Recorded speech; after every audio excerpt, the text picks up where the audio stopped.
Shear radial shear and normal thrust के बारे में हम लोग सारा देख चुके थे। तो यहाँ तक कोई डाउट है किसी को? Anyone? If there is any problem then we can discuss first, if not then we continue the class.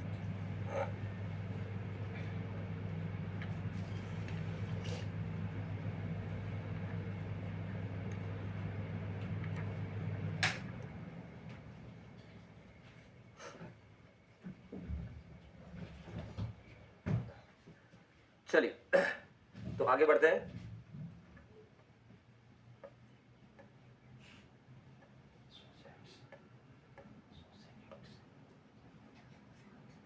Okay so अगर हम थोड़ी सी बात करें, अभी लास्ट क्लास में हमने जो डिस्कशन किया था वो था हमारे पास में 3 हिंज पैराबोलिक आर्च, और 3 हिंज पैराबोलिक आर्च पे अगर हम देखें तो जो हॉरिजॉन्टल थ्रस्ट आता है that value is WL² upon 8H होता है, and equation of parabola that is the 4H upon L² x into L minus x, that is the given by that is for equation of parabola, and this is the radial shear and it is the normal thrust, जिसके बारे में आपको ध्यान होना चाहिए और क्या चीज होती है ये फॉर्मूले पता होना चाहिए।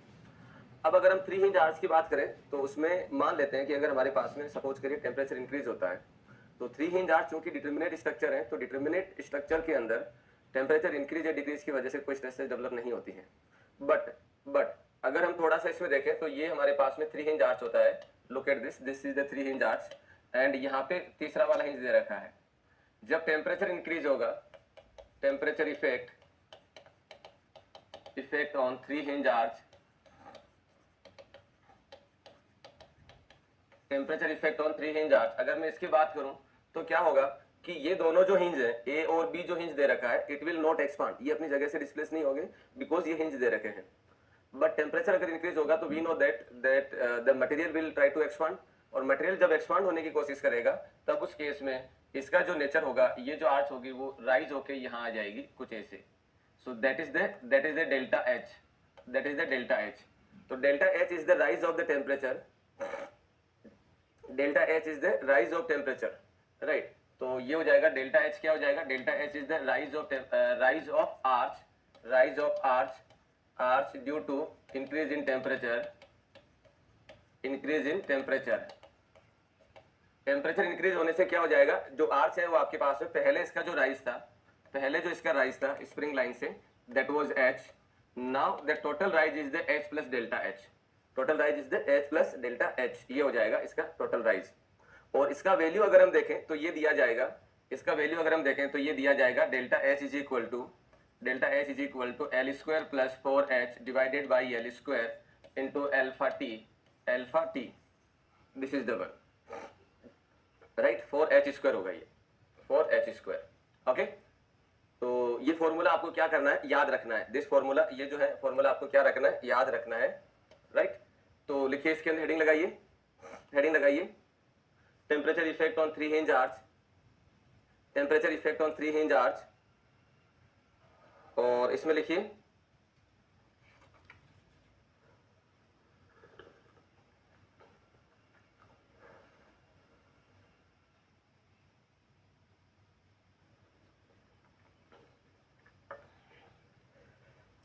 इसमें लिखिए when the temperature increase, then the temperature increase, then the 3 hinge arch, when the temperature increase, then when the temperature increase, then in 3 hinge arch, no stresses develop,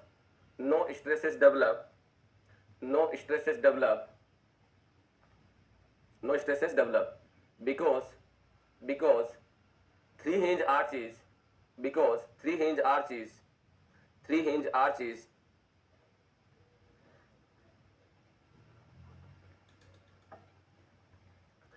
arch is determinate structure, 3 hinge arch is determinate structure।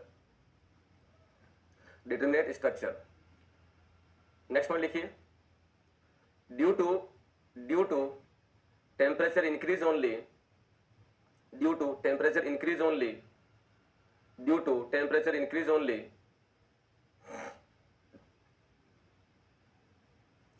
Increase only the crown of, ये point जो रहता है ये हम जानते हैं, इसको हम लोग क्राउन बोलते हैं, the crown of arch due to temperature increase only, the crown of arch, the crown of arch,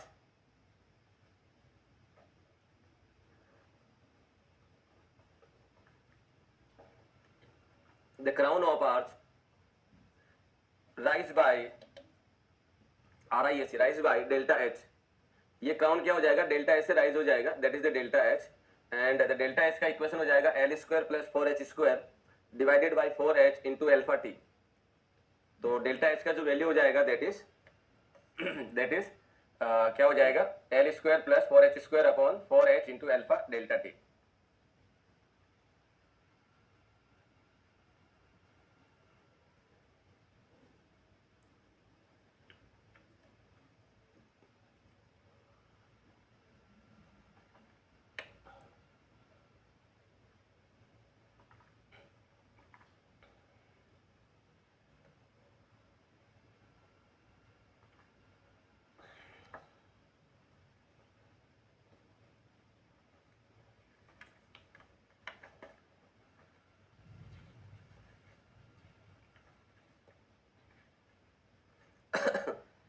okay तो ये आपको क्या रखना है दोस्तों, याद रखना है, ये एग्जाम में अक्सर पूछा जाता है, इट इज इंपॉर्टेंट, ये अक्सर एग्जाम में पूछा जाता है, राइट. अब अगर हम बोल देते हैं, अगर हम बोले ये हमारे पास में था टेम्परेचर इंक्रीज की वजह से ओनली, टेम्परेचर इंक्रीज की वजह से ओनली. अगर मैं बोल देता हूं कि भाई टेम्परेचर तो इंक्रीज हो रहा है, टेम्परेचर इंक्रीज हो रहा है and load is also acting, load is also acting, load is also acting, load is also acting माने कि अगर मैं इसमें बात करता हूं तो क्या हो जाएगा, दैट इज ये मेरे पास में आर्च बना है और इस आर्च के ऊपर this is also the 3 hinge arch, but इस आर्च में क्या होगा, इस आर्च के अंदर आपके पास लोड लग रहा है, here is the load acting, here is the load acting.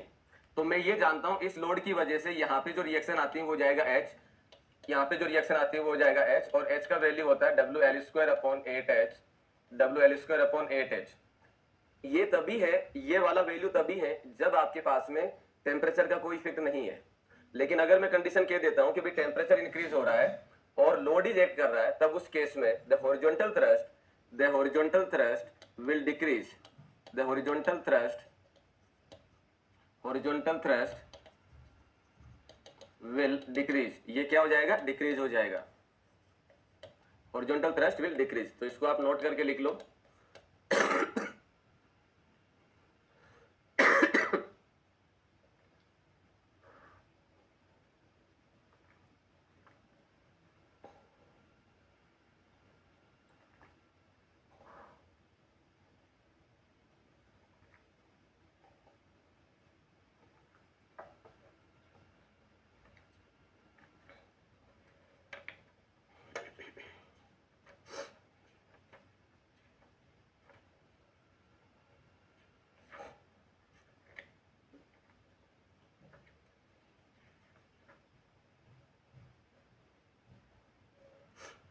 So this is the note 1.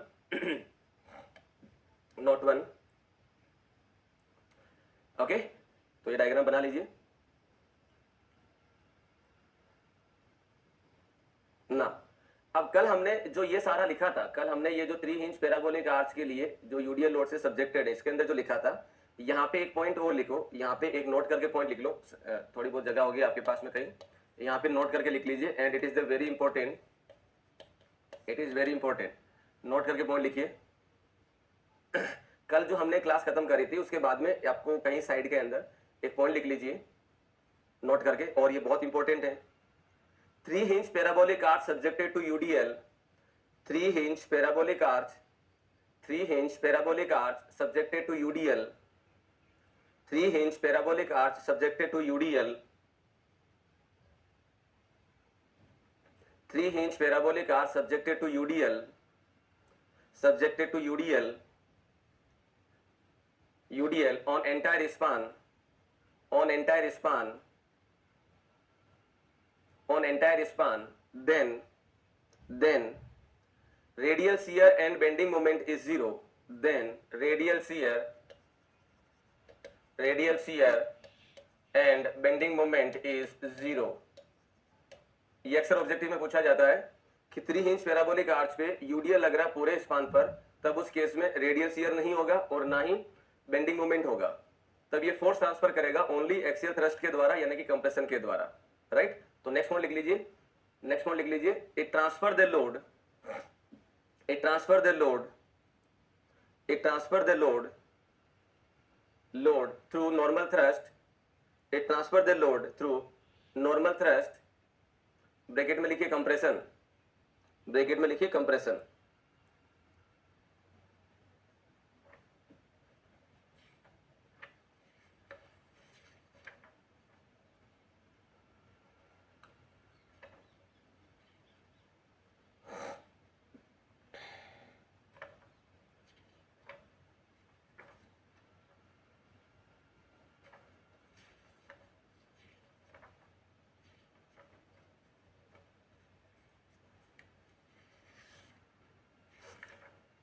चलिए, सो this is all about the 3 hinge arch. Now अगर मैं 2 हिंज आर्च की बात करता हूं तो क्या हो जाएगा, नाउ 2 हिंज आर्च, इसके सीधे सीधे फॉर्मूलेशन आपको याद रखना है, कैसे और क्यों वो भी आपको थोड़ी देर में समझ में आ जाएगा। लुक एट दिस, मैं डेरिवेशन नहीं कराऊंगा, सीधा आपको आइडिया दे दूंगा क्या करना है। Look at this, this is the 2 hinge arch, और इस 2 हिंज आर्च की अगर हम बात करें तो यहाँ पे रिएक्शन आ रही है, यहाँ पे रिएक्शन होगा, यहाँ पे रिएक्शन होगा, then ds is equal to R E minus R, तो ये हो जाएगा 4 - 3, तो ds is equal to 1, ds is equal to 1, यानी कि इनडिटरमिनेट स्ट्रक्चर है ये, इनडिटरमिनेट स्ट्रक्चर है ये, it is the indeterminate structure. तो इनडिटरमिनेट स्ट्रक्चर की अगर मैं बात करता हूं तो भाई मेरे पास में मान लेते हैं इसके ऊपर कोई भी लोड लग रहा है, पॉइंट लोड लग रहा है या यूडीएल लोड लग रहा है, तो उस लोड की वजह से, उस लोड की वजह से आर ए और आर बी का वैल्यू तो आपको मिल जाएगा। उस लोड की वजह से सपोज कर लेते हैं मेरे पास में यूडीएल लोड लग रहा है या फिर पॉइंट लोड लग रहा है, पॉइंट लोड अगर पी लग रहा है तो आर ए आर बी का वैल्यू हो जाएगा p/2 p/2, यूडीएल लोड अगर लग रहा है तो ये हो जाएगा WL/2 WL/2, लाइक दैट, ऐसा कुछ इसमें लग जाएगा, ठीक है। लेकिन जब मैं एच ए और एच बी की बात करूंगा, एच ए और एच बी की बात करूंगा, तो summation F X is equal to 0 करके अगर मैं लिखता हूं तो ये हो जाएगा मेरे पास, that is H A minus H B is equal to 0। तो यहां से जो इक्वेशन हो जाएगा that is H A is equal to H B हो जाएगा, जिसका वैल्यू मैं एच मान लेता हूं। मैं दोनों का एच ए और एच बी का वैल्यू मैं क्या मान लेता हूं, एक ही है, तो मैंने उसको नया नोटेशन दे दिया एच। अब यहां पे समस्या ये है कि भाई इस एच का वैल्यू निकाले क्या। इस इक्वेशन ने ये तो बता दिया कि इन दोनों का वैल्यू बराबर है, बराबर है, अपोजिट इन साइन है, एक अगर इधर लग रहा है दूसरा अपोजिट डायरेक्शन में लग रहा है, दैट्स ऑल। वैल्यू क्या होगी ये नहीं बता पा रहा है। वही चीज अगर हमने लास्ट क्लास में जब देखा था हमारे पास, दैट इज, तो हमने ये जो वैल्यू निकाली थी, इसमें हमने ये जो वैल्यू निकाली थी एच की वैल्यू, हमारे पास में एक इक्वेशन अवेलेबल थी, यहाँ पे हमने बेंडिंग मोमेंट 0 करा के कर लिया था। बट क्योंकि 2 हिंज आर्च में ये वाली कंडीशन है नहीं, तो हमें क्या करना पड़ेगा, इस वाली चीज के लिए हमें अलग से सोचना पड़ेगा, क्योंकि जब तक हमें एक इक्वेशन और नहीं मिलेगी तब तक हम लोग इसको नहीं कर पाएंगे। तो वो जो इक्वेशन निकाली जाती है, मैं आपको बोल देता हूं, आपको लिखना विखना नहीं है, यहाँ पे जो इक्वेशन निकाली जाएगी वो कॉम्पेटिबिलिटी कंडीशन को ध्यान में रखते हुए दी जाएगी। और क्या कहती है कॉम्पेटिबिलिटी कंडीशन, कि भाई इस सपोर्ट के रिस्पेक्ट में इस सपोर्ट का डिस्प्लेसमेंट 0 है, displacement of one support with respect to other support is the 0, why, because both are the hinge. तो जब दोनों का डिस्प्लेसमेंट 0 है तब उस केस में मैं सिंपल सी इक्वेशन लिख सकता हूं, that is del U over del H is equal to 0, del U over del H is equal to 0। This is the compatibility condition, compatibility condition. अब यहां पे जो u लिखा जाएगा वो u लिखा जाएगा that is for bending moment, क्योंकि आर्च को लेके हम बात कर रहे हैं, तो यहां पे जो स्ट्रेन एनर्जी हो जाएगी, u is the strain energy, strain energy with respect to bending moment, with respect to bending moment. तो जब आप इसमें बेंडिंग मोमेंट के रेस्पेक्ट में अगर आप इक्वेशन लिखेंगे और सोल्व करेंगे, तब आपके पास में जो फाइनली इक्वेशन बनेगी h की, वो इक्वेशन आ जाएगी that is h is equal to integration m into Y into D S divided by integration Y square into D S, Y square into D S. m is the bending moment, y is the rise of the arch, किसी भी location पे अगर आप देखते हैं तो ये हो जाएगा y, एंड ds चूंकि कर्व्ड नेचर है तो ये ds आएगा, सीधा होता तो dx आ जाता, एंड सेम नीचे नोटेशन वही है। तो इसको इंटीग्रेट करके वैल्यू पुट करके सोल्व करके आप निकालते हैं, देन ओनली आप इसका आंसर निकाल पाते हैं, ठीक है। अगर मैं बोल देता हूं EI कांस्टेंट है, if flexural rigidity is constant, if EI is constant, then h का जो वैल्यू निकाला जाएगा वो जाएगा integration m dot y into D S divided by integration y square into D S. इसके द्वारा निकालते हैं। और ये आपको करना नहीं है, इसको आपको सिंपली एच का वैल्यू में अलग अलग टाइप ऑफ आर्च और लोडिंग के लिए मैं सारा डेटा लिखवा देता हूं, जस्ट रिमेंबर दैट और उसको कर लीजिए, याद रख लीजिए, दैट्स ऑल ओनली। नोट करिए, इसको नोट करिए।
चलिए, तो अब इसके बाद हम क्या करते हैं, स्टैंडर्ड केसेस लिख लेते हैं अलग अलग आर्ट्स के लिए और कंडीशन के लिए। तो यहाँ पे हो जाएगा this is the standard case. Standard case पहला हम लोग लिख रहे हैं, पहला हम लोग लिख लेते हैं 3 hinge parabolic arch, 3 hinge parabolic arch, 3 hinge parabolic arch. और इसके अंदर फर्स्ट हो जाएगा, इसके अंदर फर्स्ट हो जाएगा that is UDL all over span, UDL all over span. इसको लिखते जाइए साथ साथ में, यूडीएल ऑल ओवर स्पान, यानी कि ये हमारे पास में कुछ ऐसा होगा। Look at this, here it is a 3 hinge parabolic arch and UDL दे रखा है पूरे स्पान के ऊपर। तब उस केस में यहाँ पे एच का जो वैल्यू होगा दैट इज एच बी, और ये हो जाएगा एच ए, और H A is equal to H B is equal to W L square upon 8h। H is this one, here is this one, right. दूसरा हो जाएगा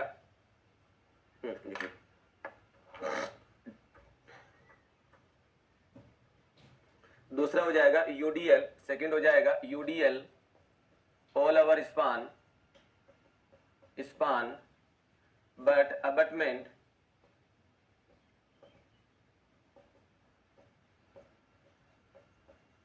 abutment at different level, abutment at different level, different level। abutment का मतलब होता है support, abutment का मतलब क्या हो जाएगा, abutment का मतलब हो जाएगा दिस इज ए सपोर्ट। तो यहाँ पे अगर मैं बात करता हूँ तो क्या होगा, सपोर्ट को लेके अगर मैं बात करूँ तो ये हो जाएगा कुछ ऐसे। Look at this, here it is, this is the hinge and here it is, this is also the hinge. और यहाँ पे अगर हम देखें तो this is the crown and it is the UDL load which is acting, UDL load which is acting. And ये हो जाएगा हाइट, इसकी अगर हाइट देखता हूं मैं तो ये हो जाएगा, इसका अगर हम देखें तो this is the W, span is the L, और इसकी जो हाइट हो जाएगी this is the H1 and इसकी जो हाइट हो जाएगी दिस इज द H2। ये दो अलग अलग हाइट पे हैं, अलग अलग डिफरेंट लेवल के ऊपर हैं। तब उस केस में HA और HB का वैल्यू क्या होगा? तब उस केस में अगर हम देखें तो ये हो जाएगा HA, यहाँ पे हो जाएगा HB। So we know that HA is equal to HB, HB is equal to H is equal to H। और यहाँ पे H का वैल्यू हो जाएगा that is WL square, H का वैल्यू हो जाएगा that is WL square divided by 2, bracket में हो जाएगा that is under root H1 plus under root H2 का square this one. So it is the second case 3 inch parabolic arch के लिए।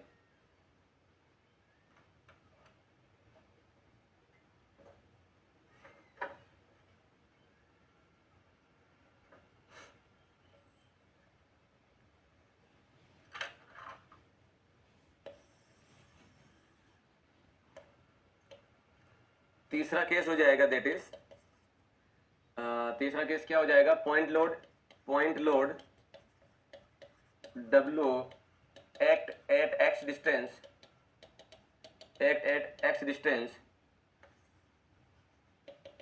here it is, and यहाँ पे कहीं point load act कर रहा है जिसकी डिस्टेंस यहाँ से x है, जिसकी डिस्टेंस यहाँ से x है। ये आप जानते हैं स्मॉल h होता है और जो सेंटर पे यानी कि क्राउन पे होता है दिस वन।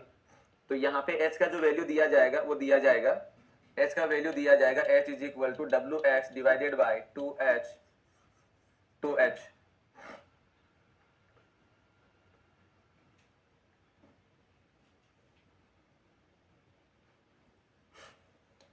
यहाँ पे एक पॉइंट और लिख सकते हो, नोट करके लिख सकते हो। Absolute maximum bending moment occur, absolute maximum bending moment occur at L by 2 root 3 distance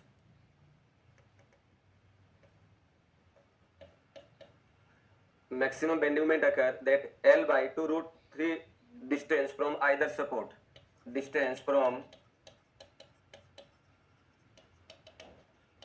either support, दोनों सपोर्ट से L बाई 2 रूट 3 डिस्टेंस के ऊपर आपको मैक्सिमम बेंडिंग मोमेंट मिलता है पॉइंट लोड के रिस्पेक्ट में, जबकि इसमें बेंडिंग मोमेंट और रेडियल शियर 0 रहता है।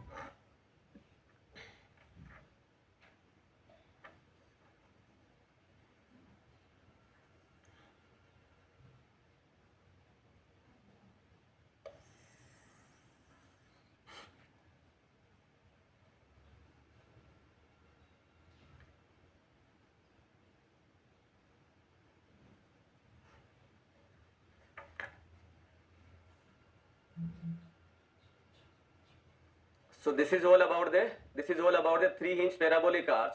Now अब हम देख लेते हैं 3 inch semi circular arch. Next हो जाएगा that is 3 inch semi circular arch. Second हो जाएगा 3 इंच सेमी सर्कुलर आर्च।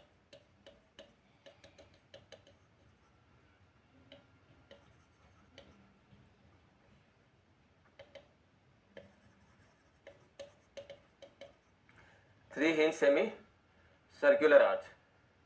तो 3 इंच सेमी सर्कुलर आर्च के लिए अगर मैं पहला केस देखता हूं तो ये हो जाएगा subjected to UDL all over span. इसको साथ साथ लिखते जाइए आप, ऑल ओवर स्पान। तो ये हो जाएगा कुछ ऐसे, this is the 3 inch semi circular arch. तो दिखती सी बात है, इसमें अगर हम देखेंगे तो कहीं पे भी अगर हम देखेंगे तो रेडियल आर हो जाएगा। रेडियल डिस्टेंस क्या हो जाएगा, रेडियस क्या होगी, रेडियस आर हो जाएगी। तो स्पान हो जाएगा 2r के बराबर, स्पान हो जाएगा आपके पास में 2r के बराबर। और लोड जो लग रहा है that is the UDL load, right. Load जो लग रहा है that is the UDL load. तो यहाँ पे हॉरिजॉन्टल थ्रस्ट का जो वैल्यू दिया जाएगा वो दिया जाएगा that is H is equal to WR/2, H is equal to WR/2।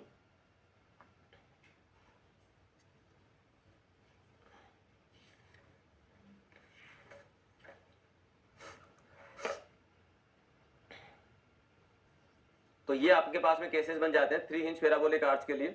और भी बहुत सारे केसेस होते हैं बट मोस्ट स्टैंडर्ड केसेस यही हैं और यही रिजल्ट आपसे पूछे जाते हैं। नोट करिए फटाफट क्विकली।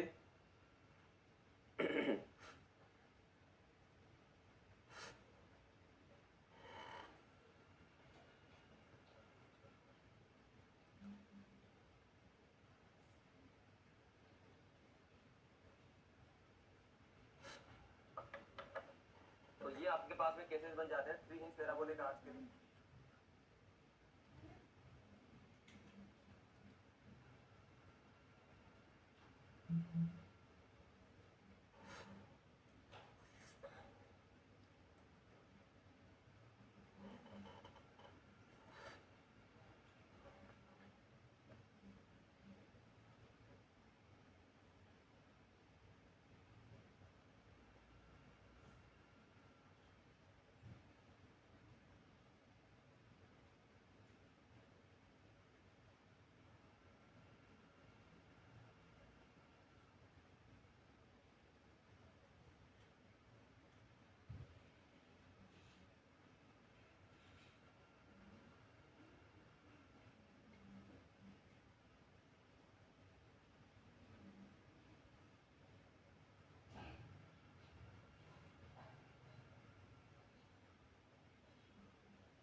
नाउ दूसरा नेक्स्ट हो जाएगा that is 2 hinge arch. 2 hinge arch, 2 hinge arch में पहला हो जाएगा हमारे पास में, फर्स्ट हो जाएगा that is for the parabolic arch. पहला हो जाएगा parabolic arch, 2 hinge parabolic arch. और इसके लिए अगर हम बात करें तो पहला केस ले लेते हैं UDL all over span. UDL all over span, UDL all over span. Now 2 hinge arch है ये। बाकी पहले वाले केस के अंदर हमारे पास में 3 हिंज आर्च था। इसके ऊपर अगर हम देखेंगे तो दिस इज द यूडीएल। यहाँ पे एच का जो वैल्यू दिया जाएगा, एच का वैल्यू हो जाएगा WL² / 8H, WL² / 8H। यानी कि अगर आपके पास में 2 हिंज आर्च है और 3 हिंज आर्च है, यूडीएल लोड अगर लग रहा है तब उस केस में हॉरिजॉन्टल थ्रस्ट सेम वैल्यू दे रहा है। और अगर मैं बोल देता हूं कि भाई मेरे पास में जो है वो यूडीएल जो है वो लेफ्ट हाफ पोर्शन पे है, UDL on left half portion, UDL on left half portion, ऐसा अगर हम करके बात करें तो उस केस में क्या हो जाएगा, look at this, here it is, and left half portion पे अगर है तो यहाँ पे हॉरिजॉन्टल थ्रस्ट का वैल्यू हो जाएगा WL² / 16H, WL² / 16H। ठीक है। अगर कॉन्सेंट्रेटेड लोड एट क्राउन पे एक्ट कर रहा है तब क्या होगा, तीसरा हो जाएगा concentrated load, concentrated load W at crown, at crown. अगर मैं इसमें बात करता हूं तो ये हो जाएगा दैट इज, यहाँ पे अगर क्राउन पे लोड एक्ट कर रहा है W, तब H का वैल्यू हो जाएगा 125/128 WL/H। This is the one. Rest notation वही है, H और L क्या है। तो ये हो जाता है हमारे पास में पैराबोलिक आर्च को लेके, जिसके 3 केसेस बन जाते हैं। दूसरा हो जाएगा semi circular arch.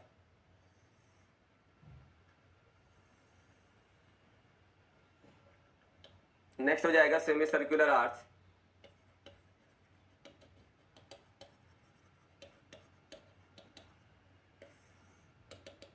Semi circular arch, semi circular arch में पहला हो जाएगा UDL all over span, UDL all over span.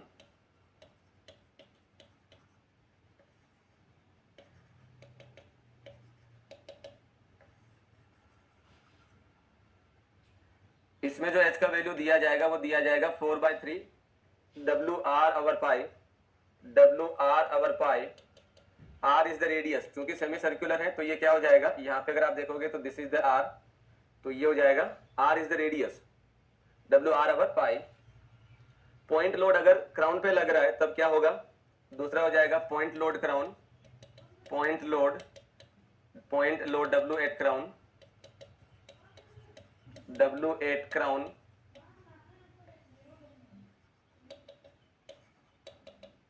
अगर क्राउन पे पॉइंट लोड लग रहा है तो H का वैल्यू हो जाएगा W/पाई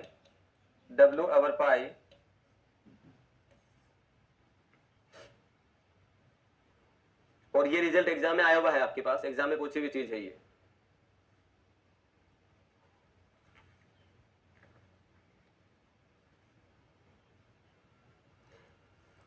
तीसरा हो जाएगा point load W at x distance which make angle alpha with horizontal, यानी कि ये आपके पास में कंडीशन हो जाएगा, लुक एट दिस, और यहाँ पे लोड लग रहा है W, किसी भी x डिस्टेंस के ऊपर ये लोड लग रहा है W, और ये जो है ये क्या कर रहा है, हॉरिजॉन्टल से अल्फा एंगल बना रहा है, ये क्या कर रहा है, हॉरिजॉन्टल से अल्फा एंगल बना रहा है, look at this, here it is, और ये क्या कर रहा है यहाँ पे, हियर इट इज, और ये क्या कर रहा है यहाँ पे अल्फा एंगल बना रहा है। So this is going to be the alpha angle. कहीं पे भी हो सकता है, ये इधर भी हो सकता है, इधर भी हो सकता है, लेकिन सेंटर पे नहीं होगा, यानी कि क्राउन पे नहीं होगा। जैसे क्राउन पे आएगा तो वैल्यू हो जाएगा W/पाई, और अगर और कहीं होता है तो इसका वैल्यू हो जाएगा pi divide into sin square alpha, तो ये हो जाएगा pi sin square alpha, here it is, this is the one.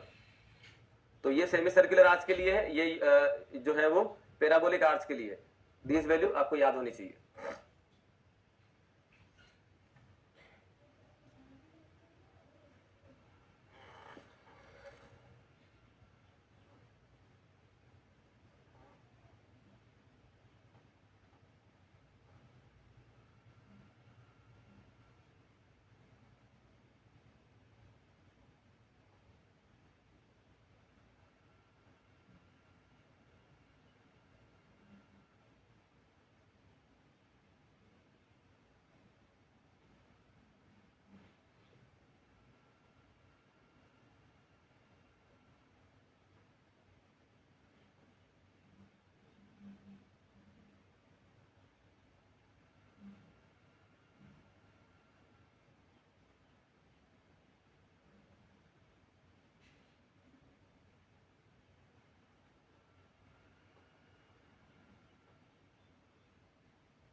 Now fourth condition अगर इसमें हम देखें, फोर्थ कंडीशन इसमें अगर हम देखें तो क्या हो जाएगा, फोर्थ कंडीशन हो जाएगा क्या हो जाएगा, subject to UDL UVL, subject to UVL in which 08 left end and W8 right end, माने आपके पास में क्या हो जाएगा, ये हो जाएगा, लुक एट दिस, ये कोई 3 हिंज आर्च है, लुक एट दिस, एंड इसके अंदर अगर हम देखें तो इसमें क्या होगा, यूवीएल हो जाएगा कुछ ऐसे, दिस वन, तो 08 लेफ्ट हैंड है और राइट हैंड की तरफ जो है वो W है, बाकी सारा इसमें सेम रहेगा। H is equal to 2/3 WR over पाई।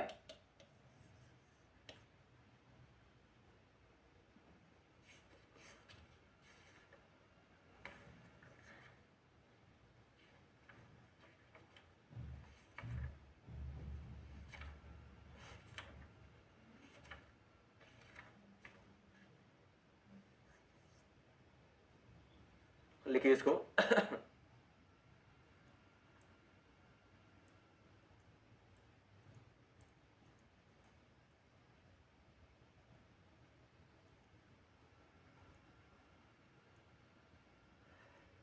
अगर आप PYQ देखे होंगे तो ये जितने भी यहाँ पे डेटा लिखे गए हैं उनमें से 5-6 डेटा बहुत बार रिपीट हुए हैं, कुछ एक्स्ट्रा ही लिखाया गया ताकि हो सकता है आपको मान लो नया कुछ पूछे तो इनमें से पूछा जाना है। इनको सीधा सीधा याद रखना है कि क्या होता है, दैट्स ऑल ओनली, राइट। तो ये सारी चीजें आपके आर्ट्स के अंदर है और ये बहुत इंपॉर्टेंट है जितने भी डेटा लिखे गए हैं। So it is request to all kindly remember this data, ठीक है। So this is all about the arts. Now अब हमारे पास में जो टॉपिक है उसको अगर हम देखें तो एक केबल और कर लेते हैं, उसमें मान लो कुछ पूछ लिया जाए तो भी देख लेते हैं। चलिए नेक्स्ट हो जाएगा that is called cable, next हो जाएगा केबल। तो केबल का जो यूज होता है आपने अगर देखा होगा, ये मान लीजिए कोई एक रिवर है और यहाँ पे हम लोग जो है कॉलम या टावर लगाते हैं, इसको मैं कॉलम या टावर बोल सकता हूँ। This is known as the column या टावर, कॉलम, पियर, टावर, ठीक है, इनमें से कुछ भी बोला जा सकता है। ये बहुत लंबे कंप्रेशन मेंबर होते हैं। जनरल अगर इसका मैं परफेक्ट नाम बोलूंगा तो टावर होगा, परफेक्ट नाम बोलूंगा तो टावर होगा। देखिए अगर कोई बिल्डिंग में अगर कोई वर्टिकल कंप्रेशन मेंबर है तो उसको हम कॉलम बोलते हैं, वहीं फ्लाईओवर में या छोटे ब्रिज में जो कॉलम होता है उसको हम पियर बोलते हैं। और अगर बहुत बड़े स्ट्रक्चर में जैसे केबल स्टेट ब्रिज की मैं बात करता हूं तो यहाँ पे जो बड़े से कॉलम लगे होते हैं बहुत बड़े, उनको टावर बोला जाता है। इनमें क्या रहता है, इसके अंदर अगर हम देखेंगे तो यहाँ पे केबल लगी होती है, look at this, this is the cable, और ये केबल आगे जाके कुछ यहाँ पे जो है वो होल्ड कर दी जाती है इस तरीके से, ये यहाँ पे आके कुछ ऐसे होल्ड कर देते हैं। और इसमें अगर हम देखेंगे तो ये आपके पास में कुछ ऐसे हो जाएगा। यहाँ पे ये जो है अगर मैं इसका ग्राउंड लेवल देखता हूँ तो ग्राउंड लेवल कुछ ऐसे हो जाएगा, look at this, this is the river, this is the river.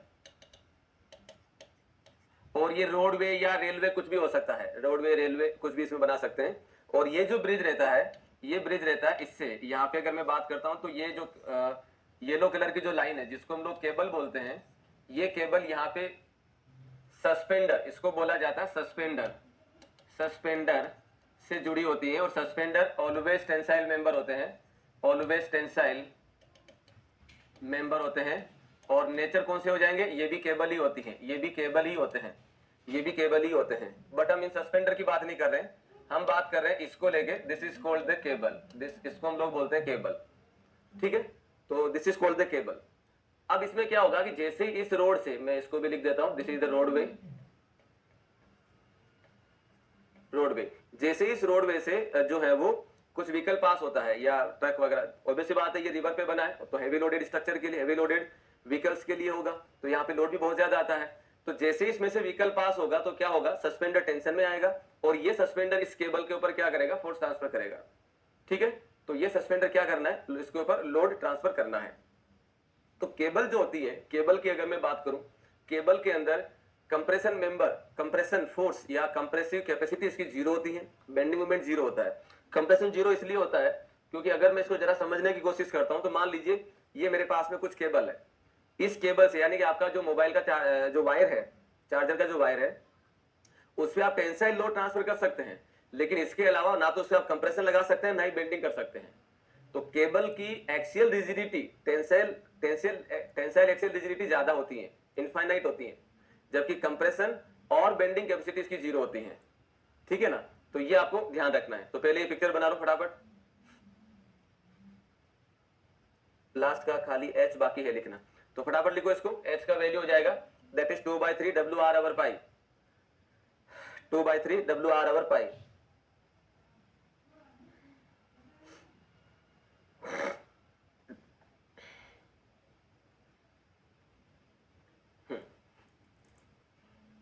चलिए अब ये डायग्राम बना लीजिए फटाफट। सस्पेंडर भी आपके पास में जो है वो केबल ही होते हैं, और ये भी एक्सियल टेंशन में होते हैं, और केबल जो है ये येलो कलर में जो बनाई गई है वो भी जो है वो टेंशन में ही होती है। That's good.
चलिए, तो केबल के बारे में अगर हम बात करें तो पहला पॉइंट लिखिए केबल के अंदर, it can not take compression और bending moment, it can not take compression और bending moment, it can not take compression और bending moment, can not take compression और bending moment, can not take compression और bending moment. दूसरा point लिखिए, bending moment is zero anywhere in the cable. दूसरा point लिखिए, bending moment is zero, bending moment is zero anywhere in the cable, bending moment is zero anywhere in the cable, bending moment is zero anywhere in the cable.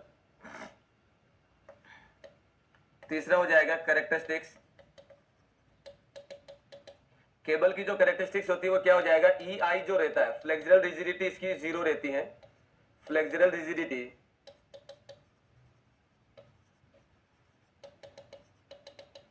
Flexural rigidity इसकी zero रहती है, जबकि axial rigidity जो होती है इसकी infinite होती है। राइट, एक्सियल रिजिडिटी जो होती है,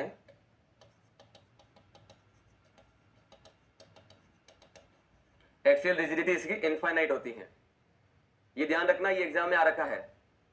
चौथा पॉइंट अगर हम देखें, केबल में और बार या रोड में अगर हम कंपेयर करें, बार या रोड, केबल का जो यूज है इसका यूज हम कहां करते हैं, केबल का जो यूज किया जाता है सस्पेंशन ब्रिज में, केबल का जो यूज होता है वो यूज हो जाएगा यूज इन सस्पेंशन और cable straight bridge, cable straight bridge. Bar या रोड का जो यूज होता है use in bracing system, bracing system, bar या रोड का जो यूज होता है ब्रेसिंग सिस्टम में होता है। अगर मैं केबल की बात करता हूं, केबल और बार या रोड दोनों के अंदर बेंडिंग मोमेंट जीरो रहता है। बार या रोड की बात करो या केबल की बात करो, दोनों में बेंडिंग मोमेंट जीरो रहता है। नेक्स्ट इसमें हो जाएगा that is cable carry only compression, axial compression, और ये जो कैरी करता है, carry both axial and tensile force, axial, tensile और कंप्रेसिव फोर्स, टेंसाइल और कंप्रेसिव फोर्स। ठीक है, केबल जो रहती है वो ओनली एक minute carry only axial tensile force, only tensile force.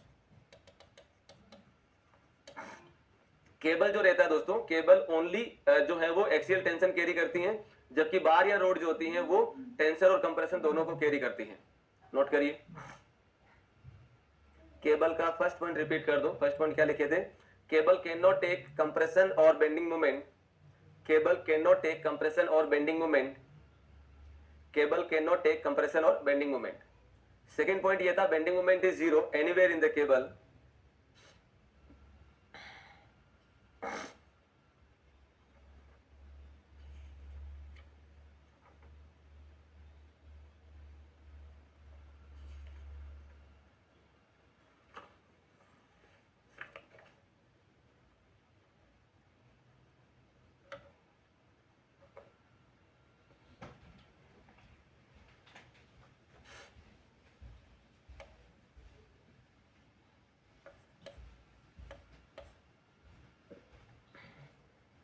Now, fifth point.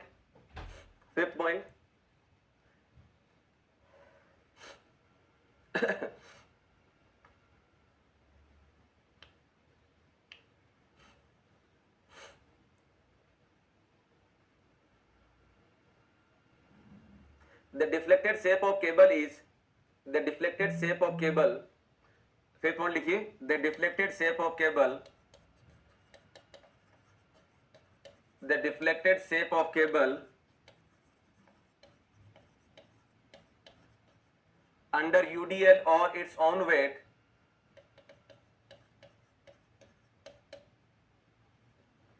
the deflected shape of cable under UDL or its own weight, खुद के वेट की वजह से, weight is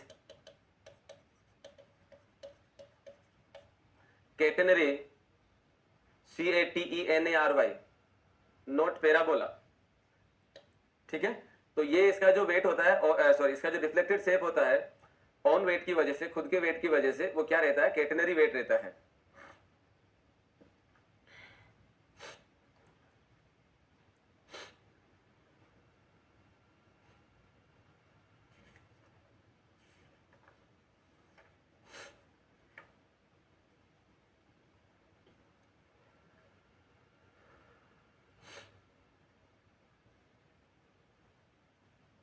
इसमें इसको यूडीएल को हटा दो, ये हटा दो, पहले ये हटा दो।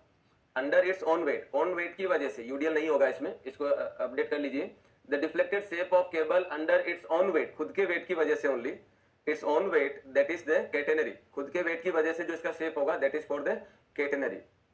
अब अगर मैं यहाँ पे बात करता हूँ, सपोज करिए, लुक एट दिस, ये हो जाएगा हमारे पास कुछ ऐसे, दिस इज द स्ट्रक्चर, और ये हो जाएगा केबल, यहाँ पे होगा इस तरीके से, और ये स्ट्रक्चर बना हुआ है, यहाँ पे सस्पेंडर है, यहाँ पे सस्पेंडर है।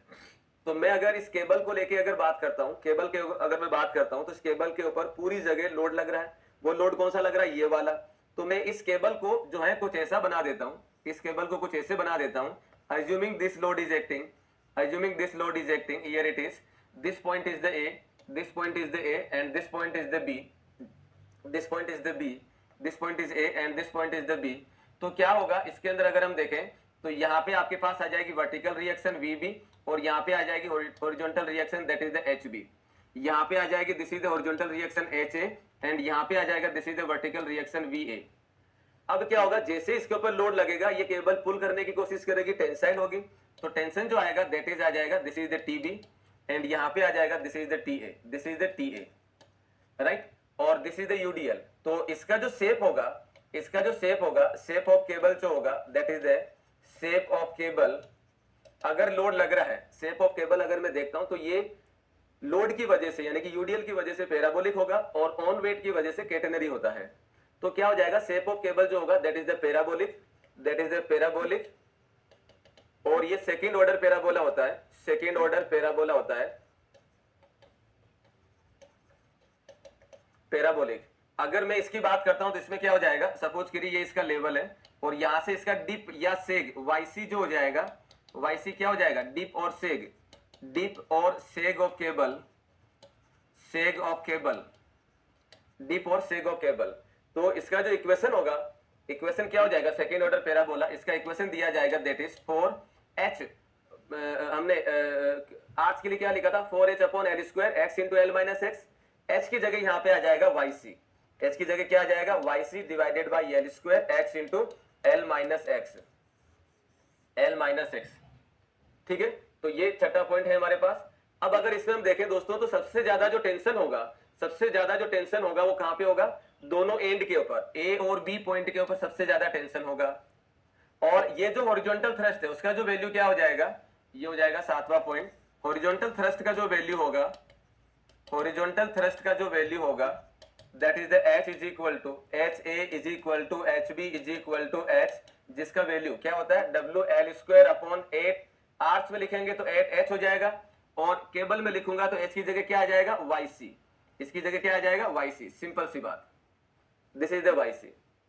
ठीक है, maximum tension occur at A and B, maximum tension क्या होगा, दोनों एंड के ऊपर होगा, तो ये हो जाएगा that is maximum tension occur, maximum tension occur eight and, and का मतलब एट टावर, एट टावर की बात कर रहा हूं, at ends, tower ends A and B दोनों एंड के ऊपर आएगा। तो अब अगर आप मैकेनिक्स की अगर हम बात करें तो टी बी का वैल्यू क्या होगा भाई, इसका वैल्यू निकालना, दो फोर्स लग रहा है तो under root V A V B का स्क्वायर प्लस एच बी का स्क्वायर, और टी ए का वैल्यू क्या होगा अंडर रूट वी ए का square plus H A square. तो यहां पे हम लोग लिख सकते हैं, तो maximum tension at A, maximum tension at A क्या हो जाएगा that is the T A is equal to under root V A square plus H A square, H A को मैं एच बी लिख सकता हूं, और टी बी क्या हो जाएगा, टी बी हो जाएगा that is V B square plus H B square, H B square. अब ये जो हॉरिजॉन्टल थ्रस्ट है ना, ये हॉरिजॉन्टल थ्रस्ट केबल में किसी भी लोकेशन पे सेम रहेगा, horizontal thrust will be same at any point on the location, on the cable, किसी भी जगह अगर आप देखते हैं तो इसका वैल्यू क्या रहना, सेम रहेगा। तो ये हम लोग लिख सकते हैं same at any point on cable, any point on cable, any point on cable. तो ये कहीं पे भी अगर आप देखेंगे तो सेम रहेगा, बट वी ए और वी बी बदलेगा। यानी कि अगर मैं मान लो किसी एच डिस्टेंस पे अगर देखूं, यानी कि यहां पे अगर देखता हूं तो क्या हो जाएगा, tension at any point, tension on cable, cable at any point, any point अगर हम देखें तो क्या हो जाएगा, look at this, here is the cable, और यहाँ पे लग रहा है हमारे पास में एच बी, और ये लग रहा है वी बी, यहाँ पे लोड लग रहा है यूडीएल, राइट। और अगर मुझे यहाँ पे देखना है तो यहाँ पे देखूंगा तो क्या हो जाएगा, ये हो जाएगा दिस इज द वीपी, और ये हो जाएगा हमारे पास में एच, यहाँ पे हो जाएगा वीपी और एच, और यहाँ पे अगर मैं टेंशन देखूंगा तो टेंशन आ जाएगा दिस इज द टी। तो टी का जो वैल्यू लिखा जाएगा, टी का वैल्यू लिखा जाएगा that is under root VP का square plus H square, H is the same, H A is equal to H B is equal to H, ये सेम रहेगा, हियर इट इज। ठीक है, तो ये आपको ध्यान रखना है। तो कहां तक लिख लिए थे हम लोग, ये सारा लिख लो यहां से छठे पॉइंट से। कैटेनरी मींस इसका जो शेप रहता है ऐसा करके रहेगा, ऐसा करके, ये प्योर परफेक्टली पैराबोलिक नहीं होता है।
इसको आप ऐसे लिख सकते हैं T max at A and T max at B, T max at A and T max at B.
Next point हो जाएगा, दैट इज लास्ट पॉइंट होगा, curved length of cable,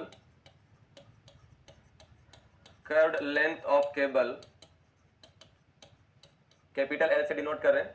curved length का मतलब क्या हो गया कि ये आपके पास में केबल है, इसका स्पान अगर हम देखेंगे तो that is the L, L is the span of the cable, and यहाँ पे अगर हम देखें तो ये हो जाएगा this is the H, H is the सेग of the cable, H हो जाएगा सेग of cable, sag of cable, and L हो जाएगा span length of cable, span length of cable. तो अगर हमें ये कर्व्ड लेंथ निकालनी है तो कर्व्ड लेंथ क्या दिया जाएगा, कर्व्ड लेंथ दिया जाएगा that is L is equal to small L is the span of the L plus 8h square upon 3l, 8h square upon 3l, 8h square upon 3l, it is the curved length of cable.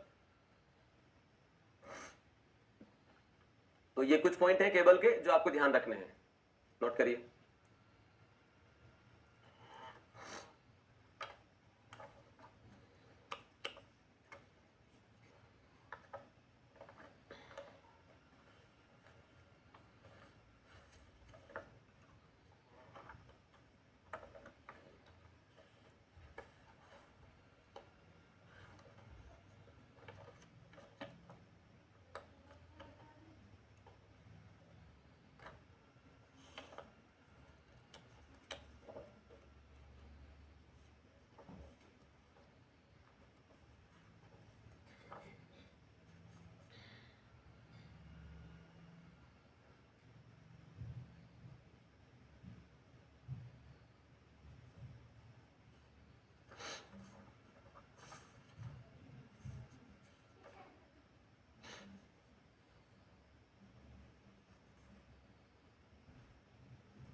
Theoretically अगर देखा जाए, यानी कि आपके syllabus में जो mention है topic, वो सारे यहाँ पे खत्म होते हैं।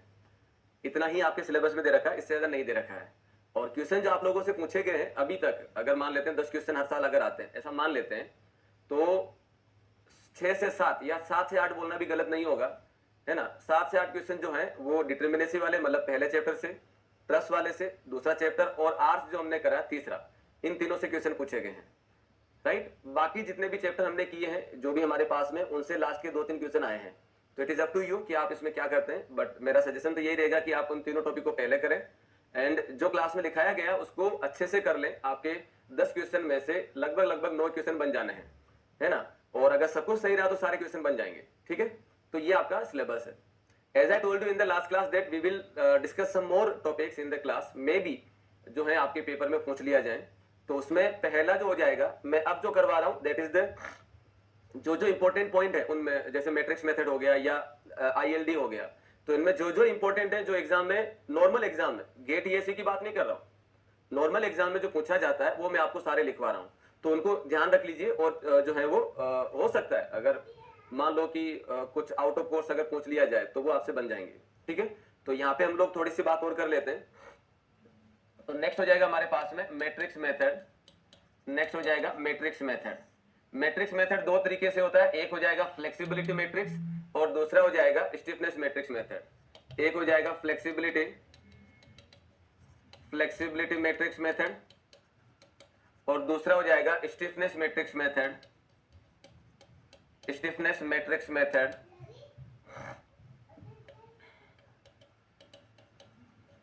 Stiffness matrix method, right. इसमें अगर हम बात करें तो क्या होगा, इसमें अगर हम देखेंगे तो ये जो है ये काइंड ऑफ फोर्स मेथड, ये फोर्स मेथड का काइंड है। और सूटेबल होता है जब ds लेस देन डी के हो, सूटेबल जब ds लेस देन डी के हो, राइट। और ये क्या हो जाएगा, काइंड ऑफ डिस्प्लेसमेंट मेथड, और ये दिया जाएगा that is suitable when, suitable कब होगा ये, जब डी के लेस देन हो ds से। स्टिफनेस जो दिया जाता है, स्टिफनेस की डेफिनेशन हम लोग लिख चुके हैं, दैट इज द के। ये क्या हो जाएगा, force required to produce unit displacement, force required to produce unit displacement, यानी कि K is equal to P by delta. और ये होता है, इसके अंदर कंसेप्ट जो यूज होगा that is the flexibility. Flexibility को हम लोग लिखते हैं F हो जाएगा दैट इज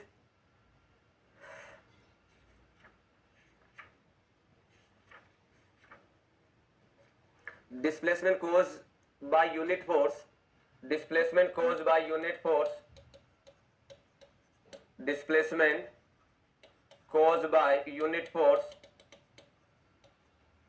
यानी कि ये हो जाएगा that is F is equal to delta by P, F is equal to delta by P, और K इज इक्वल टू हो जाएगा P बाई डेल्टा, ठीक है। और इन दोनों का अगर मैं मल्टीप्लाई लिखता हूं, यानी कि नोट करके बीच में जो लिख रहा हूं दोनों के लिए कॉमन होगा, तो मैं अगर F इंटू K लिखता हूं, यानी कि दोनों को अगर मैं मल्टीप्लाई करता हूं तो ये हमेशा 1 आएगा, ये हमेशा 1 आता है। तो पहले तो ये लिखो,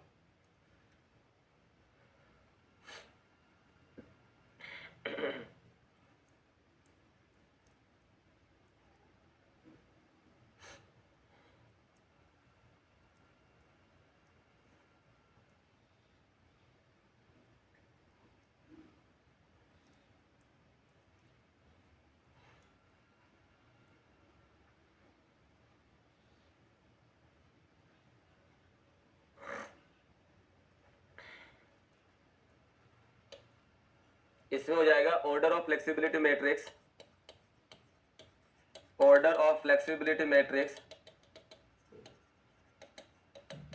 मैट्रिक्स बराबर होगा degree of static indeterminacy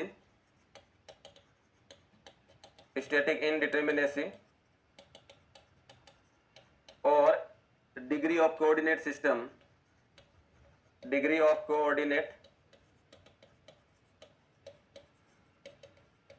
system. और ऑर्डर ऑफ स्टिफनेस मैट्रिक्स क्या हो जाएगा, order of stiffness matrix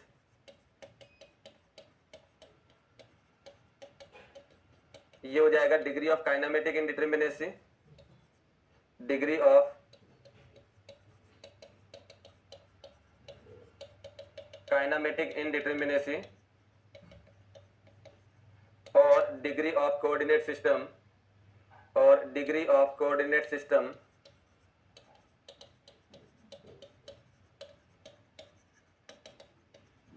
coordinate system. मतलब ये हो गया कि अगर मैं f का वैल्यू लिखता हूं तो f का वैल्यू क्या हो जाएगा, this one f11 f12 f21 f22। तो यहाँ पे मैं जो लिख रहा हूँ m इंटू n, और इसमें लिखूंगा मैं दैट इज द k, और ये लिखा जाएगा that is k11 k12 k21 k22। ये जो लिखा जाएगा ये हो जाएगा m इंटू n। इसको बोलते हैं ऑर्डर ऑफ मैट्रिक्स। ये जो होता है इसको बोला जाता है order of matrix, order of matrix. तो दोनों में m इंटू n क्या हो जाएगा, ऑर्डर ऑफ मैट्रिक्स होगा।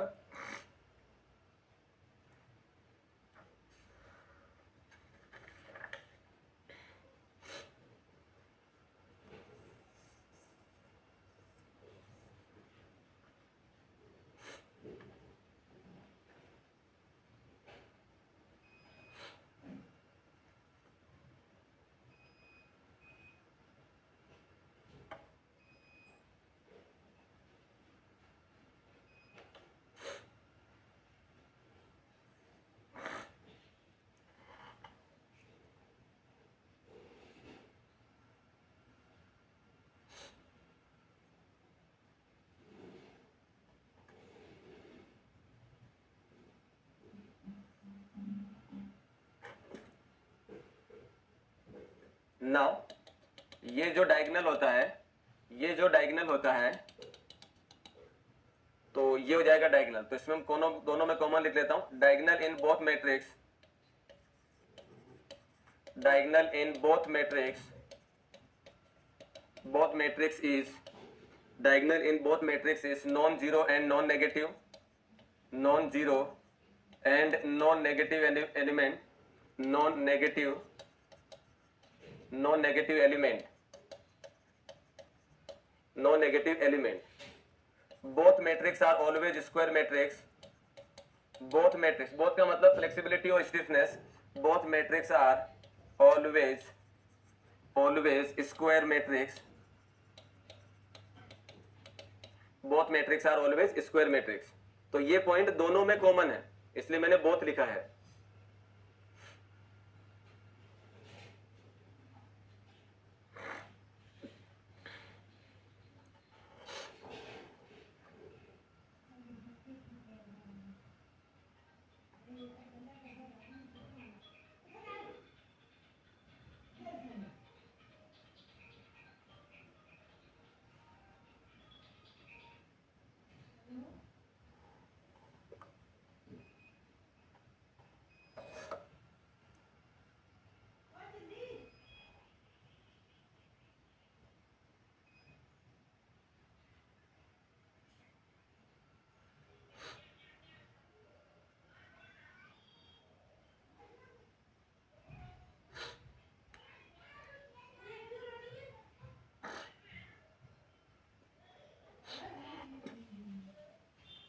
अब यहाँ पे इसमें अगर हम देखें तो मेरे पास में टर्म्स लिखा होता है एफ आई जे। इसका मतलब क्या होता है, तो एफ आई जे, तो आई जो रिप्रेजेंट करता है वो रिप्रेजेंट करता है डायरेक्शन ऑफ डिस्प्लेसमेंट मेजर, ये रिप्रेजेंट करता है direction of displacement measure, direction of displacement measure. और जे रिप्रेजेंट करेगा, जे रिप्रेजेंट करता है when unit load is applied, direction of applied unit force, direction of applied unit force. For example अगर मैं देखता हूं इसमें क्या हो जाएगा, ये फ्लेक्सिबिलिटी मैट्रिक्स का एग्जांपल है। अगर मान लो मैंने लिखा, जैसे मान लो मैं कोई एग्जांपल लेता हूं, सपोज करिए मेरे पास में ऐसा करके कुछ है और इसमें मैंने डायरेक्शन शो कर दी 1, इसमें मैंने ऑर्डिनेट शो कर दिया 2। तो अगर मैं F11 लिखता हूं तो F11 का मतलब क्या हो जाएगा, वन डायरेक्शन में F11 का मतलब पहला क्या है, मैं वन डायरेक्शन में जो है यूनिट फोर्स अप्लाई कर रहा हूं और वन ही डायरेक्शन में डिस्प्लेसमेंट मेजर कर रहा हूं। ये डायरेक्शन 1 है। तो वन डायरेक्शन में यूनिट फोर्स लगा रहा हूँ, वन डायरेक्शन में डिस्प्लेसमेंट मेजर कर रहा हूँ, तो ये क्या हो जाएगा, that is the delta is equal to P L upon A E. तो F11 का जो वैल्यू आएगा वो क्या हो जाएगा, डेल्टा, और ये हो जाएगा P L upon A E. तो F11 हो जाएगा दैट इज एल ओवर ए ई। ठीक है, ये 11 हो गया। अब अगर मैं लिखता हूं दैट इज F21, तो 21 का मतलब क्या हो जाएगा, वन डायरेक्शन में यूनिट फोर्स अप्लाई किया गया। 21 का मतलब क्या हुआ, तो वन डायरेक्शन में यूनिट फोर्स अप्लाई किया गया, वन डायरेक्शन में यूनिट फोर्स अप्लाई किया गया, और टू डायरेक्शन में, ये दूसरी डायरेक्शन है, इसमें डिस्प्लेसमेंट मेजर कर रहा हूं। तो जब आप किसी बॉडी को वन डायरेक्शन में पुल करते हैं तो वाई डायरेक्शन में क्या होगा, कुछ भी नहीं। तो यहां से मेरे पास में अगर देखा जाए तो F21 इज इक्वल टू क्या बन जाना है, 0 बन जाना है। तो ये हो जाएगा direction of applied load, direction of applied load, applied load, और ये हो जाएगा डिस्प्लेसमेंट मेजर, डिस्प्लेसमेंट मेजर, और इसमें 1 यूनिट का लोड अप्लाई करते हैं। ठीक है, तो ये फ्लेक्सिबिलिटी मैट्रिक्स के अंदर लिखना है आपको।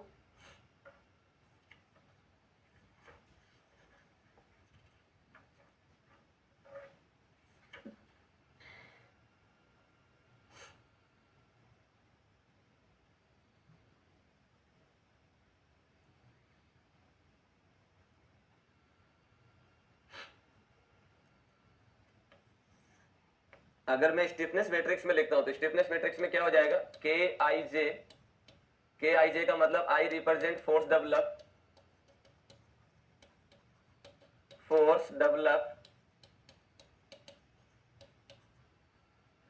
इन ith direction, in I direction, ith direction.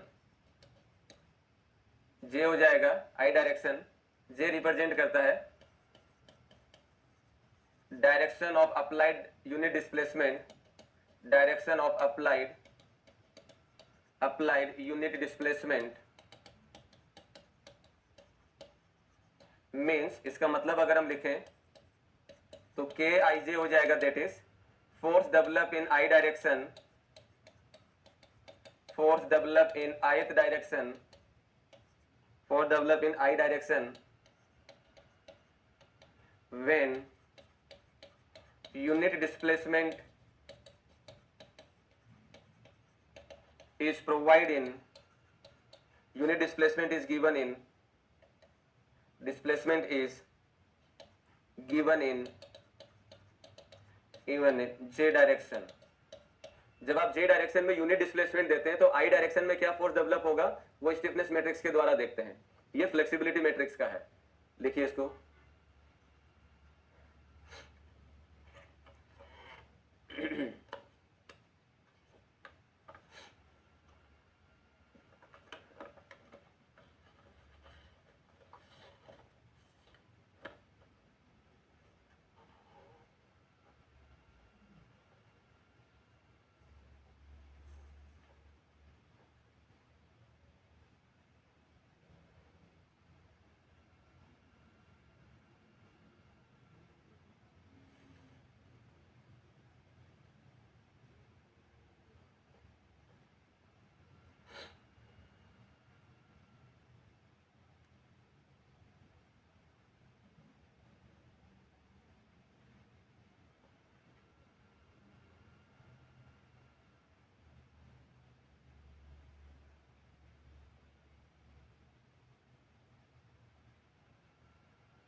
हैं, ये ध्यान रख लीजिए। अगर पूछा भी जाएगा तो इन्हीं में से कुछ पूछा जाना है, पूछा भी जाएगा तो इन्हीं में से कुछ होगा, इससे बाहर नहीं होगा।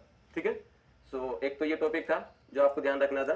नेक्स्ट हो जाएगा ILD, ILD influence line diagram, influence line diagram.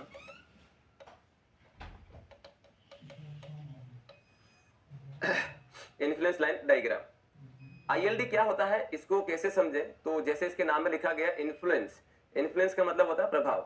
प्रभाव किस चीज का? अगर मैं आपको बोलूं, सपोज करिए ये आपके पास में यहाँ पे रिएक्शन आ रही है RA और यहाँ पे रिएक्शन आ रही है RB। अगर मैं पूछता हूं कि भाई RA का सबसे ज्यादा इफेक्ट कहां होगा, यानी कि RA की सबसे ज्यादा वैल्यू कहां पे होगी, तो RA की सबसे ज्यादा वैल्यू होगी यहाँ पे, यहीं पे होगी। जैसे जैसे मैं दूर जाता जाऊंगा यहाँ पे इसकी वैल्यू क्या होती जाएगी, कम होती जाएगी, और इसका इफेक्ट यहाँ पे आते आते क्या बन जाना है, जीरो बन जाना है, यहाँ पे जीरो बन जाना है। ठीक ऐसे ही जैसे RB का इफेक्ट सबसे ज्यादा यहाँ पे होगा और आते आते ए पॉइंट पे आते आते इसका जीरो बन जाएगा। तो जो लाइन हम ये ड्रॉ कर रहे हैं ना, जो लाइन हम लोग ये ड्रॉ कर रहे हैं, इसी को ILD बोला जाता है, इसी को ILD बोला जाता है। तो इन्फ्लुएंस लाइन डायग्राम जो होता है ये रिप्रेजेंट करता है variation of stress function, variation of stress function. Stress function क्या होते हैं?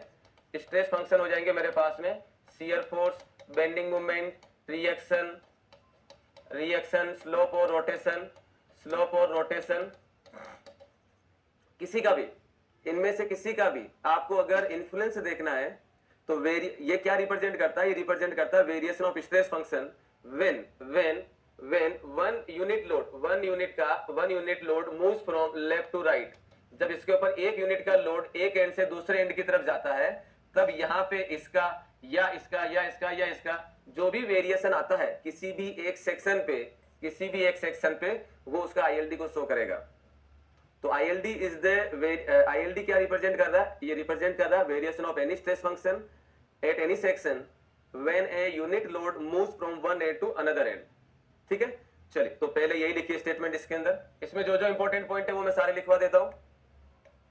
चलिए तो पहला पॉइंट लिखिए इसमें, it represent the variation of stress function, it represent the variation of stress function, variation of stress function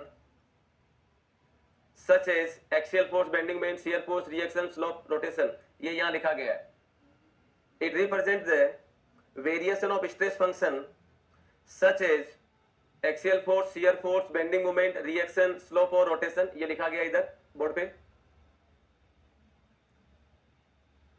और डिफ्लेक्शन भी ऐड कर लो इसमें, और deflection.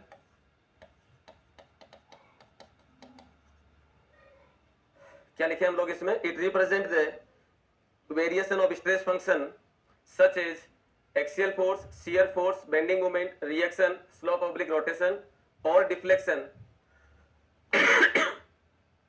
At a fix section, at a fix section, at a fix section when unit load moves from one end to another end, unit load moves from one end to another end, एक and से दूसरे and की तरफ जब एक unit का load move करता है तो किसी पर्टिकुलर सेक्शन पे इनका जो वेरिएशन शो होगा वो हमारे पास में ILD को रिप्रेजेंट करता है। ठीक है, चलिए नेक्स्ट पॉइंट लिखिए, नेक्स्ट पॉइंट लिखिए, ऑर्डिनेट ऑफ ILD, किसी भी जगह अगर मैं उसका कोई भी पॉइंट लेता हूं या ऑर्डिनेट लेता हूं, ordinate of ILD are always dimensionless, ordinate of ILD are always dimensionless,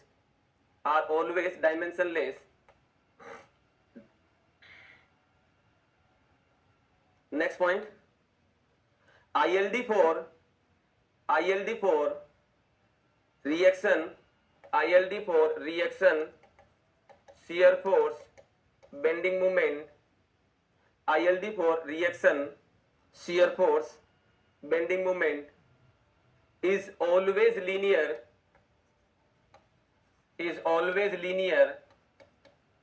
for determinate structure, for determinate beam,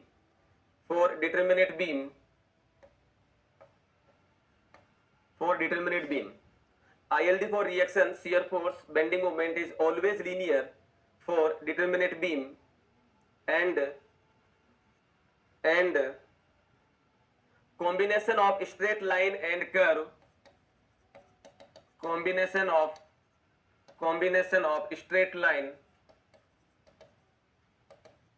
or curve for indeterminate beam, for indeterminate beam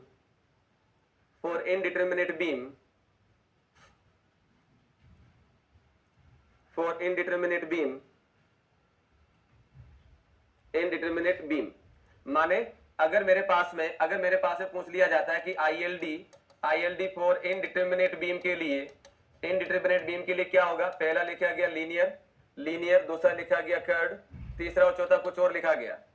linear का मतलब स्ट्रेट लाइन, ठीक है। अगर आपके पास में ऐसा कुछ आ जाता है, यानी कि ये और ये दोनों ही ऑप्शन में होते हैं और कॉम्बिनेशन ऑप्शन में नहीं है, तब उस केस में कर्व्ड बेटर आंसर होगा।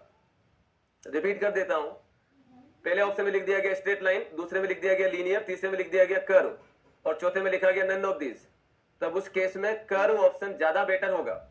लेकिन अगर कॉम्बिनेशन आ जाता है तो कॉम्बिनेशन तो खैर लिखा हुआ ही है अपने पास स्टेटमेंट में, तो ये ध्यान रखिएगा, कर्व को अंडरलाइन कर लीजिए, ठीक है ना। तो ये आपसे पूछा जा सकता है। Now next point ILD is used अब इसके 3 पॉइंट हो जाएंगे, सब पॉइंट हो जाएंगे इसके 3।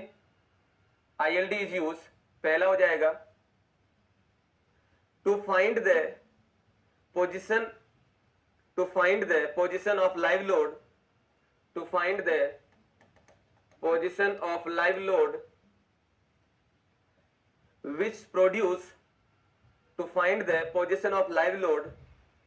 which produce maximum value of stress function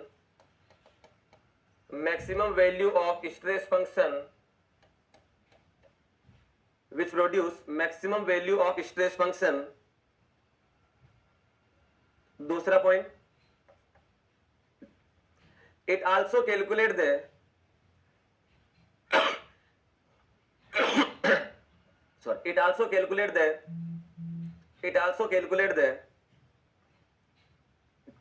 value of stress function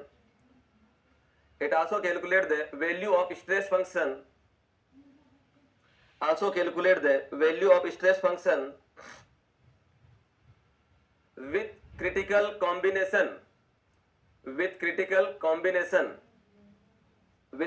combination तीसरा point, it study the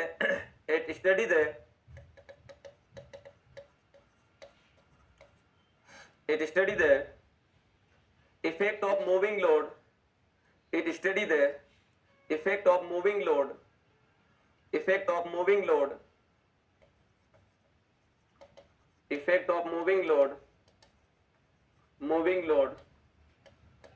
on structure,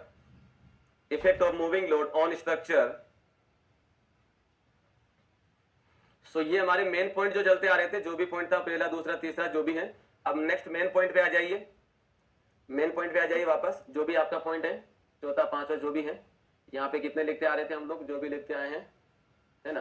तो यहाँ पे मेन पॉइंट के अंदर लिखिए, Muller Breslau principle is use, MULLER BRE ब्रेसलोव,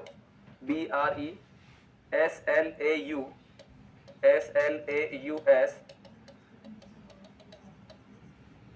Mueller-Breslau principle is used to draw ILD.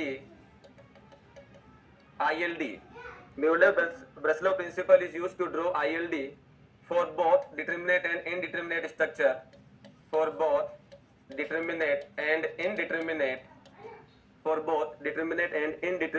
structure. Indeterminate structure. तो Muller Breslau principal जो होता है वो ILD ड्रॉ करने के काम में आता है, और ये दोनों स्ट्रक्चर के लिए, डिटर्मिनेट और इनडिटर्मिनेट दोनों के लिए यूज किया जाता है।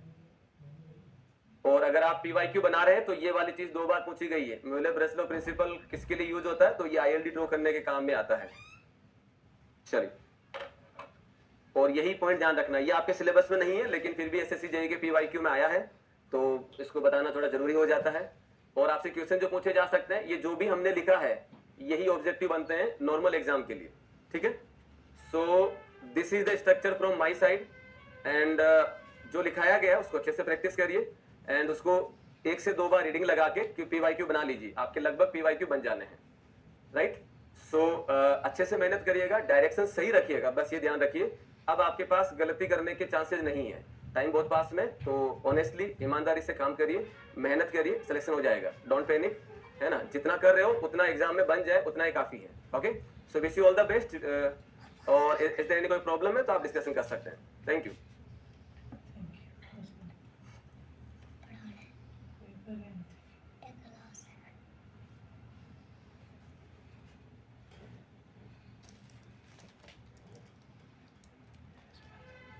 Right.